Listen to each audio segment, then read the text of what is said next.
নন্দীগ্রাম যদি না হতো, যদি অধিকারী পরিবার না থাকতো, নন্দীগ্রাম যদি না হতো, নন্দীগ্রামের সে লড়াই যদি না হতো, নন্দীগ্রামের সে সংগ্রাম যদি না হতো, তাহলে মমতা ব্যানার্জি কখনো মুখ্যমন্ত্রী হতে পারতেন না। সিঙ্গুর এবং নন্দীগ্রামের দুটো জায়গায় মমতা ব্যানার্জিকে মুখ্যমন্ত্রীতে সাহায্য করেছিল।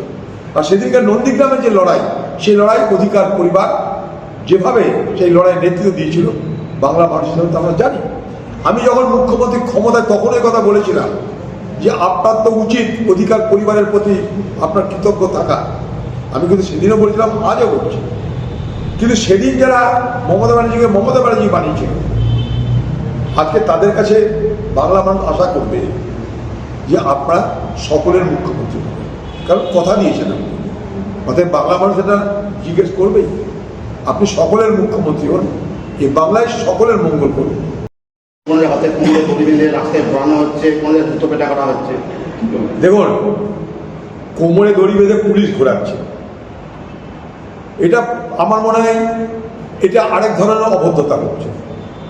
কেউ চোর, কি কেউ বাটপার, কি দুর্নীতিগ্রস্ত, আইন আছে, বিচার হবে, সাজা হোক, জেল হোক, কিন্তু এটা একটা আরেকটা নাটক তৈরি করা হচ্ছে। কোমরে দড়ি বেঁধে আমি রাস্তা দিয়ে হাঁটে নিয়ে যাচ্ছি হাফ প্যান্ট পরিয়ে, এটা আমার মনে হয় একটা সভ্য জগতের একটা এটা কোনো প্রক্রিয়া হতে পারে না, এটা আমি সমর্থন করি না। আমার অনেক রাগ আছে, অনেক ক্ষোভ আছে, অনেক বিক্ষোভ আছে, কিন্তু এটা কুৎসিতভাবে কিন্তু তার প্রকাশ করছে, এটাও ঠিক না। ক্ষমতায় কেউ আসে, কেউ চলে যায়, কিন্তু ক্ষমতায় আসার পর তার বহিঃপ্রকাশটা যেন কোনো কুৎসিতভাবে না হয়, এটা নিশ্চয়ই আমি অন্তত ব্যক্তিগত বলবো।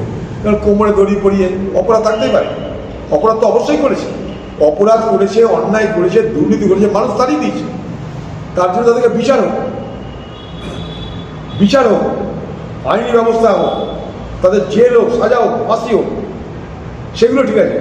কিন্তু আমি একটাকে চারটে চোরটাকে ধরে নিয়ে রাস্তায় পুলিশ দড়ি বেঁধে হাঁটাচ্ছে, এটার মধ্যে কিন্তু কোনো বাহাদুরি নেই। এটা ঠিক আমার কাছে মানে এটা একটা রুচির প্রশ্ন আছে কিন্তু এই জায়গাটায়।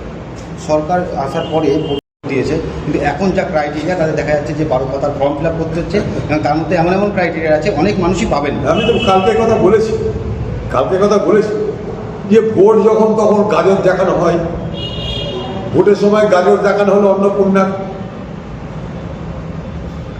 তারপরে এমন সব প্রতিশ্রুতি দেওয়া হলো যেন আমরা আগামী দিনে এই পশ্চিমবঙ্গবাসীরা সব স্বর্গে বাস করবো, আরাম ছাড়া আর কিছু থাকবে না আমাদের জীবনে, আনন্দ ছাড়া কিছু থাকবে না, সুখ শান্তি ছাড়া কিছু থাকবে না। দেখুন, ভোট হয়ে গেছে, গল্প শেষ। এর আগে আমরা এই কথাই বলি, ভোটের সময় কে কী বলছে সেটা না দেখে আপনারা আসলটা দেখুন। মানুষকে এটাই বলবার চেষ্টা করি, মানুষকে আমরা এটাই বলবার চেষ্টা করেছি, নিজেদের চোখ দিয়ে জগৎ দেখুন, কান দিয়ে জগৎ দেখবেন না। এই টিএমসি, এই বিজেপি আপনাদের কান দিয়ে জগৎ দেখিয়েছে, এতে সবাই শুরু। দাঁড়ান, এখন অনেক কিছু দেখতে হবে, আপনাদের অপেক্ষা করুন। বিভিন্ন বিধায়কদের বাড়িতে যাচ্ছে খোঁজ খবর নিতে, ওই বিরোধী দলের সই বিষয় নিয়ে বলতে পারবো না আমি, গেলে কোনো নিশ্চয়ই তদন্ত করবে, দেখবে, কোনো অভিযোগ তাহলে যাবে। সরকারি নির্দেশ, ওই যে আইন যেটা ভোট হারানোতে আইন পদক্ষেপ মানেন। দেখুন, তৃণমূল পশ্চিমবঙ্গে পরাজিত হয়েছে মমতা ব্যানার্জি এবং তার কোম্পানি। মমতা ব্যানার্জি আর কোম্পানি পশ্চিমবঙ্গে পরাজিত হয়েছে, কিন্তু এই কোম্পানিকে ব্যবহার করে চুরি চামারি বাটপারি করে যারা কোটিপতি হয়েছে তারা এখন আতঙ্কে ভবিষ্যতে তাদের নিজেদের আর্থিক সুরক্ষা এবং রাজনৈতিক সুরক্ষা যাতে নিশ্চিত থাকে তার জন্যে তারা কিন্তু অন্য জায়গায় লাইন লাগানোর ব্যবস্থা করছে। এগুলো তারই পটভূমি তৈরি হচ্ছে। যে মমতাকে ভাঙিয়ে তারা কোটিপতি হয়ে গেল, আজকে সেই মমতা রাতারাতি দলের জন্য যোগ্য না এই কথা বলার মধ্য দিয়ে দাবিদাররা প্রকৃত অর্থে তাদের নিজেদের যে আসল চেহারা সেটা কিন্তু দেখিয়ে দিচ্ছে। আমরা অনেক আগেই বলেছিলাম যে মমতা ব্যানার্জি এবং তার দল চোরটা বাটপার ছাড়া আর কাউকে প্রশ্রয় দেয়নি, আজকে সেটা প্রমাণ হচ্ছে। কিন্তু যারা এখন নীতি আদর্শের কথা বলে অনেক বড় বড় ভাষণ দিচ্ছে প্রতিদিন, তারা তো সব জেনে শুনেই তৃণমূল দল করেছিল। তারা কি তৃণমূল দল হেরে যাওয়ার পর আবিষ্কার করলো যে তৃণমূল দলে অন্যায় ছিল, তৃণমূল দলে ঔদ্ধত্য ছিল, দুর্নীতি ছিল? তৃণমূল হেরে যাওয়ার পর তারা আবিষ্কার করলো না তৃণমূল যখন ক্ষমতা ছিল তখনই তারা জানতো? প্রশ্ন এই জায়গাটাই। আজকে হঠাৎ করে সব স্বামী বিবেকানন্দ হয়ে যাচ্ছে, টিভির সামনে সে বাধা দিতে আরম্ভ করছে যে মমতা ব্যানার্জি সব কিছু খারাপ তাই চলে যাচ্ছে। তাহলে এর আগে ভোটে হারার আগের দিন পর্যন্ত এ বাধাটা ছিল না আপনাদের?